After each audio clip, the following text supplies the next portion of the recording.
President Lincoln's sake, let's preserve the Union.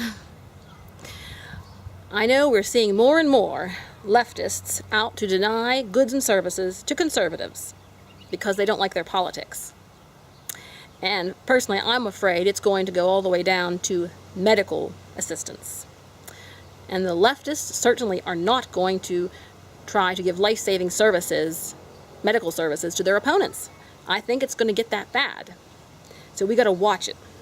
This is why it's very important for conservatives. We're going to need conservative hospitals, doctors. We're going to need conservative schools. We need our own conservative alternatives.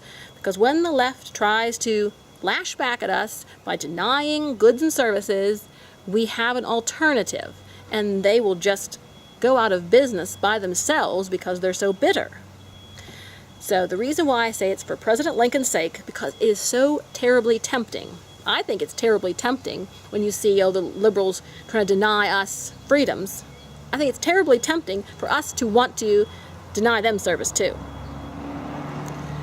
But that is not a good idea because we'll be splitting up the Union. We've got to try to, like I said, instead of fighting back at them, we need to establish our own separate businesses and then just let them quietly go out of business because their bitterness and discrimination. Either that or I think people who are denied service have every right to sue. A lot of them choose not to because they're turning the other cheek. They're being good Christians. So I appreciate that, but still, somebody's got to sue them sometime and bring these bad guys to justice because technically that's illegal. Quite illegal. So for President Lincoln's sake, we need to try to keep the Union together. And also because if you break up the Union, there's going to be nothing but fighting because, eventually every little country the United States splits into is going to fight each other.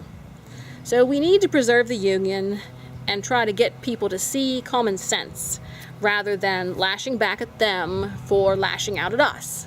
So let's think about President Lincoln and resist the temptation to, tit for tat with the leftists. We must keep working to build a stronger country and making America great again. God bless.